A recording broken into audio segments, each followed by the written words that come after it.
We're gonna start up some patching in a second. What I kind of wanted to check out and focus on right now is divisions. Um, I don't know how many people out there have divisions right now, but I think it's a very unique module. I think it's something that if you have the ability to get it, it should be in your case, or something like it, just to have the ability to make. I mean, I have a second one, but I don't have it in here.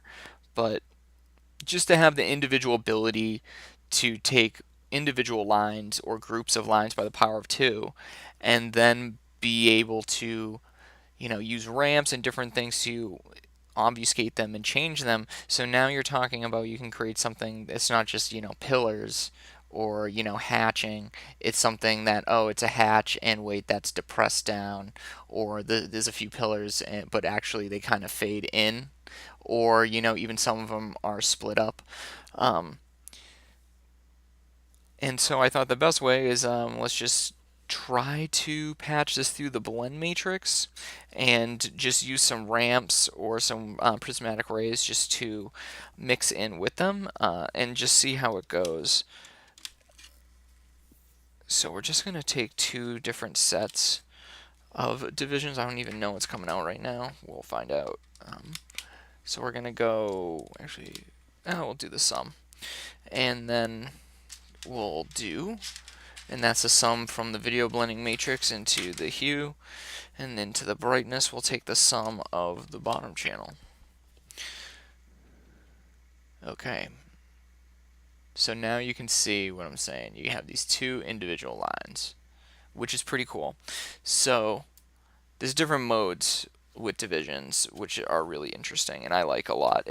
So you have the horizontal, which is everything, it's by the power 2, so you can start splitting up the screen. So we'll just go through all of them.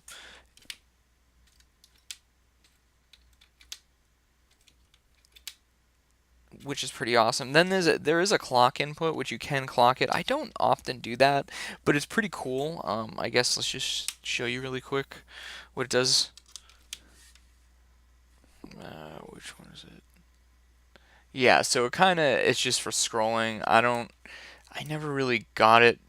I mean, I get it to work sometimes, but not all the time. But you can see that there are a lot of applications for it, and I mean, I just have not explored it, so that's my bad. I cannot provide any more information about it, but I will explore that in further videos or my own practice to better understand that for everyone, myself included.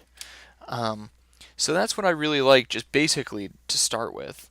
So now, since we have two different sets, so going back to it though, you have the power 2, or you can do, sorry, I'm all over the place right now, or you can split them up by individual lines on the screen. This is what I really like, because having this ability to have all these individual lines, this is where you could create some really dense pieces if you had a bigger system with like a multi-division setup, like 4 divisions in one or something like that. I think that would be an insane module to have. And then once you just have some blending ability on there, it'd be endless of just angular geometry. It blows my mind. So we're just going to take one line, and you can do it horizontally or you can do it vertically, and it's the same deal.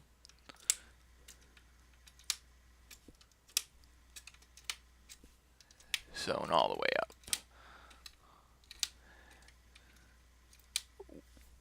I don't often use the higher up parameters. I mean, I do sometimes. It really just depends on the video. It's really good for feedback when you have the higher up ones. The segmentation, the feedback, sometimes you can catch some really unique designs, especially if you key this in. It's pretty sweet. So we're just going to do the horizontal lines. So right now we just have the screen split up, and it's just going through the blend matrix and the top channel. So let me center all of them and put the button that switches all the way down for all of them. Center. And then we'll use the mapper to essentially define it. So now I'm going color rotations, saturation, and then the brightness. And you see where the brightness is interesting. You can start to do things like that. and separate them. And that's what I was talking about is, see, just see how powerful it is just being able to invert like that. I like that. That reminds me of some Neapolitan ice cream. Pretty sure that's what it's called. A little chocolate, vanilla, strawberry. That sounds great right about now. But I can't have it. It's not good. So to mess up this beautiful ice cream we have right here, I'm gonna now go from ramps. So we're gonna do, let's see, we'll do, so it's gonna be vertical, left side is negative, right side is positive, so that we're going into A of the top channel. So now you see where we're gonna get some awesome gradients. This is what I'm talking about. This is the type of stuff I love. I love this. So now we're going to do the opposite of the previous ramp, which is left side positive, right side negative, and we're going to go into the same row, or same column I should say, but row 3. And now you can see where with the blend matrix and using ramps with these divisions, you can now start to create these more complex pieces. And you can see if I had a second divisions and I could do something that could bring it horizontally, like a line up top or something like that, that would be really amazing. So now this is, yeah, so there's the rotation. You can blatantly see it, and you can see how you can use it to your advantage in such a way that, as I said, it's drastic. You have to, it's almost like you have to foresee the color scope when you have the certain different colors in there, but that's so hard to do.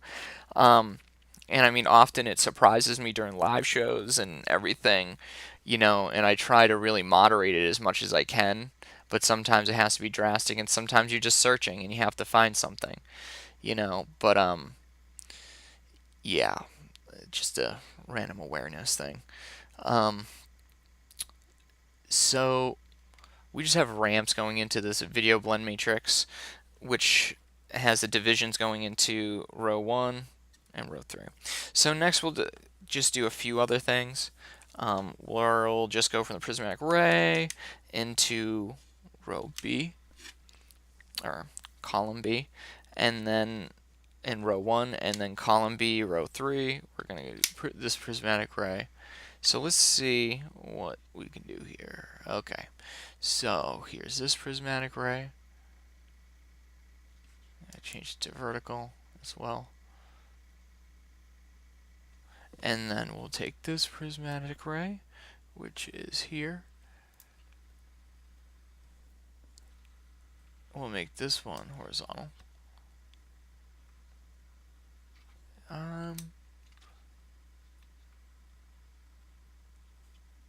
Okay. So we got something there. Just play with the mapper a little bit more. Okay, what? Sure. We'll take that.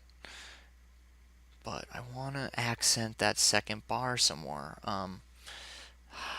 So let's try. Nope. You can see that's almost pretty much the navigator right there. If I wonder if I modulate those 2 points, if it would do that. But I'll do that another time. So let's see. Okay, more line definition there. Okay, awesome. That's what I wanted.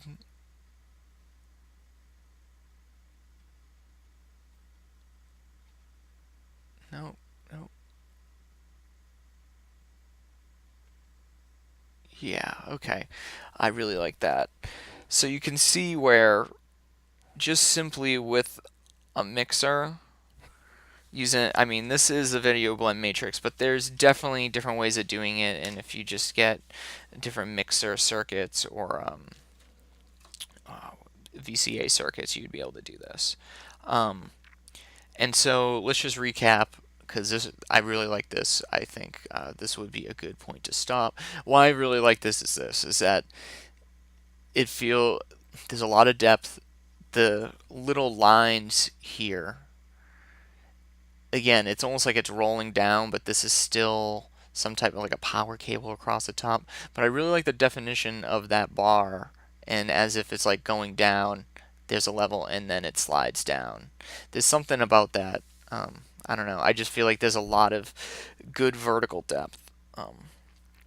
But yeah, so all we did here was RGB out to RGB on the color space mapper, and then we're going from the video blend matrix number 3 into the brightness, and then number 1 into the hue. So how we started it though, we took the video divisions. So I mean, let's just mess with this really quick. Yeah, it also has I can't remember the frame rate option, and then external clock, but I don't often use those.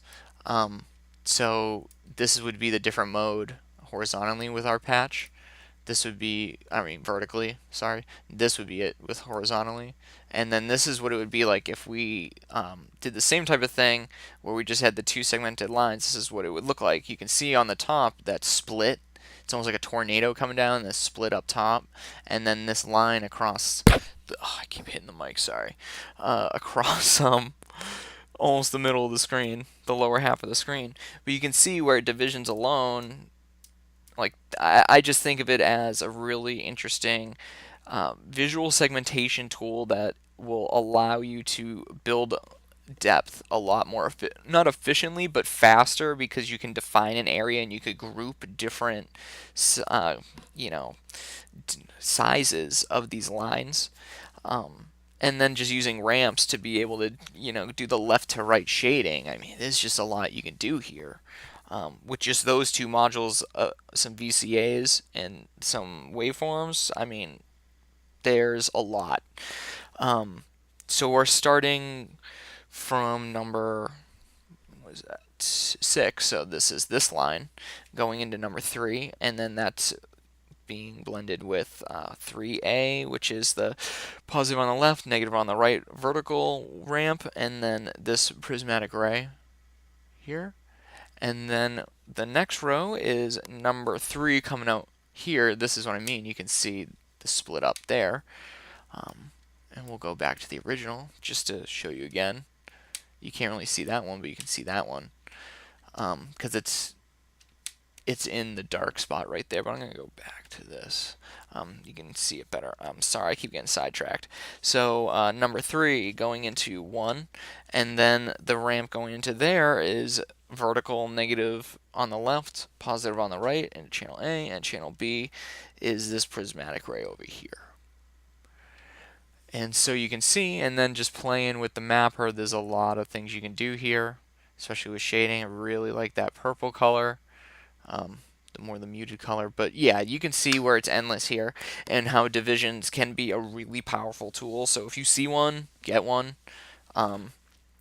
I mean, a dream again would be to have 4 of those in a system or something like that, or as a module. It would just be that would be really next level. What could really come of that? And I mean, having them all available is really, I think, important. Even the super high up ones, I mean, I haven't used them that much, but they are useful. But I mean, I don't know, just without the clock system, I mean, maybe someone else has used it with a clock system and can inform me how to, like, what's a really efficient way of doing it, or not even efficient, but like a creative way, because I haven't seen many videos myself on it. But yeah, I hope you find this informative, and thank you for watching.